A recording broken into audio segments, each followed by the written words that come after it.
ఆంధ్రప్రదేశ్లోని ప్రకాశం జిల్లా చంద్రశేఖరపురం మండలం కోవిలంపాడు మిట్టపాలెం గ్రామంలో వెంచేస్తున్న శ్రీ నారాయణ స్వామి వారి ఆలయం ప్రతి ఆదివారం వేలాది మంది భక్తులతో కళకళలాడుతుంది. వివిధ మతాలకు చెందిన అన్ని వర్గాల ప్రజలు ఈ ఆలయానికి పెద్ద సంఖ్యలో వస్తుంటారు. ఈ క్షేత్రం ఒక సర్వసంగ పరిత్యాగి సమాధి పైన నిర్మించబడింది. సుమారు 17వ శతాబ్దం ఆ ప్రాంతంలో జన్మించిన కొమినేని వంశానికి చెందిన అవధూత అయినటువంటి శ్రీ నారాయణ స్వామిగా పిలువబడుతున్న స్వామివారి అసలు పేరు కొండయ్య. ఈయన తల్లిదండ్రులు మిట్టపాలెంలో నివసించున్న శ్రీమతి కొమ్మినేని మహాలక్ష్మమ్మ వెంకటరామయ్య దంపతులు చిన్నతనం నుండి భక్తిభావంతో పర్యదానంగా ఉంటూ పిచ్చి కొండయ్య పేరు పొందుతూ ఈ బాల్యంలోనే సన్యాసులతో కలిసి గ్రామం విడిచి వెళ్లి కొన్నేళ్ల తర్వాత గ్రామానికి తిరిగి వచ్చి పక్కనే ఉన్న నారకొండ గుహల్లో నివాసం ఏర్పరచుకున్నారు.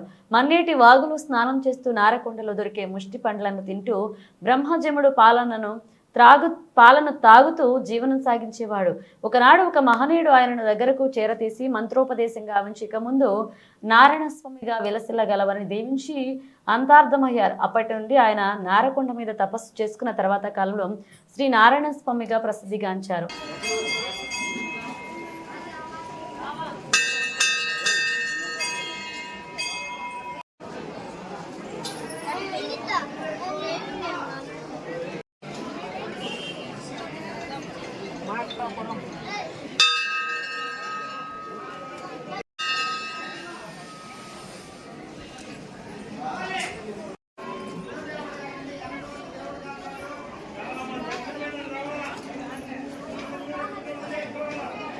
భక్తులందరూ కూడా ఈ అన్నదానానికి భోజనం చేయవలసిందిగా కోరుతున్నాము.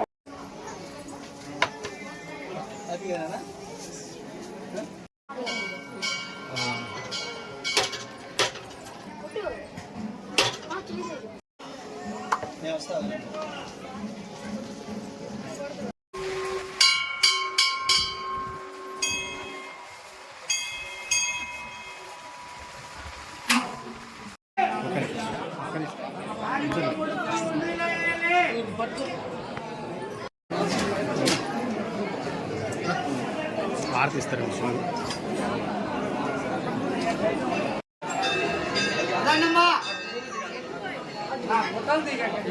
మీడియా అంటే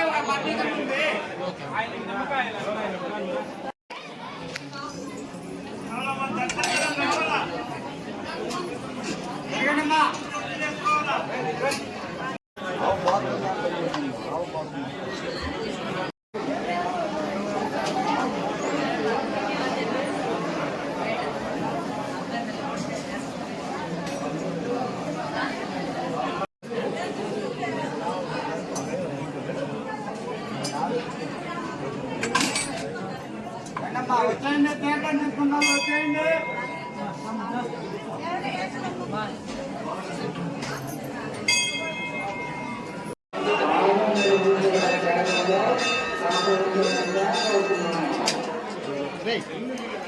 రండమ్మా.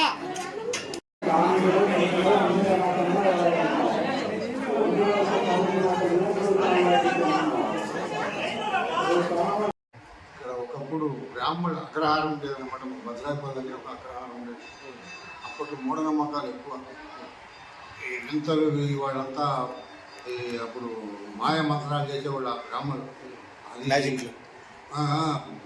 దానికి ఏంటంటే మన శూద్ర కులంలో పుట్టినారంటే మన వాళ్ళ బ్రాహ్మణులు, మనం మిగతా అంతా శూద్రులు అనేవాళ్ళు అప్పట్లో ఈయన పుట్టి పుట్టంగానే పువ్వు పరిమళిస్తున్నట్టు ఈయన ఏం చేశాడంటే ఆయన 4 ఏళ్ళ 5 ఏళ్ళ వయసు నుంచి రాళ్ళు పెట్టుకోవడం, దాన్ని పూజించడం, ఇది చేయడం చేసేవాడు అనమాట. అప్పట్లో ఈడెవరు పిచ్చోడు బలి స్కూల్ అంతా పిల్లలు ఆడుకుంటుంటే ఈడే ఇది చేస్తున్నాడు, వీడు పిచ్చోళ్ళు లాగుతాడు అని చెప్పి అప్పుడు ఈయన ఏమన్నా పిచ్చికొండడు అనేవాడు.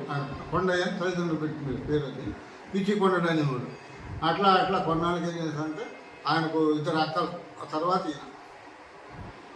ఏం చేశాడంటే వాళ్ళ అమ్మ నాన్న బాధపడుతున్నారు, చాలా ఆడపిల్లలకు పెళ్లి కావట్లేదు.